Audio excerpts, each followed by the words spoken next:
ప్రభువైన యేసుక్రీస్తు నామములో అందరికీ శుభాభివందనములు తెలియజేసుకుంటూ ఉన్నా. ఈ దినం దేవుడు మనకిచ్చిన నూతనమైన వాగ్దానం 75వ కీర్తన 10వ వచనం చూద్దాం. భక్తిహీనుల కొమ్ములన్నిటినీ నేను విరగొట్టుదును. దేవుడు స్పష్టంగా మాట్లాడుతున్నాడు. ఎవరు భక్తిహీనులు?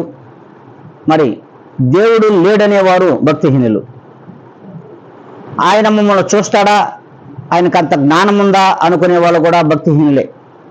మరి దేవుడు ప్రతి జనమును చూస్తూ ఉన్నాడు, ప్రతి జనము యొక్క మాటలు వింటున్నాడు, వారి ప్రవర్తన కూడా చూస్తున్నాడు. మరి ఆ రీతిగా దేవుడు ఉన్నాడు అని ఎవరైతే నమ్ముతారో వారు భక్తిపరులు. ఈ భక్తిహీనులు యొక్క ఆ పొగరును దేవుడు మాత్రమే అణిచివేస్తాడు.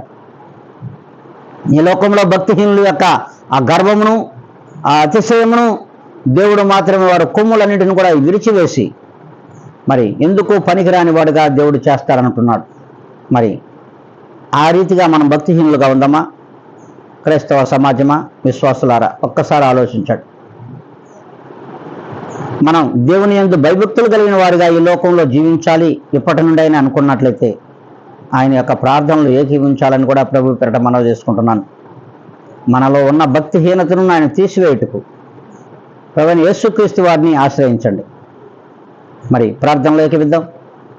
మహాగణుడా, పరిశుద్ధ ఆత్మదేవుడా, నాయన ఇదిగో ఈ లోకంలో భక్తిహీనుల వలె నీ యొక్క బిడ్డలు విశ్వాసులు కాకుండా నాయన భయభక్తులు కలిగిన బిడ్డలుగా నాయన మీలో చేర్చుకోమని, మీ కృప వెంబడి కృపను ప్రతి బిడ్డకు నాయన ప్రతి బిడ్డ మీదకు విడుదల చేయమని బ్రతిమలాడుకుంటూ, మీ ముఖ కాంతిని ప్రతి బిడ్డ పైన ప్రకాశింప చేయమని కూడా బ్రతిమలాడుకుంటూ, ఇదిగోనైనా చూస్తున్నటువంటి వీక్షించిన ప్రతి బిడ్డను కూడా మీ చేతులకు అప్పగించుకుంటూ నన్ను నేను మిక్కిలిగా తగ్గించుకుని యేసు నామములో అడిగి వేడుకొని ప్రార్థిస్తున్నాను మా తండ్రి.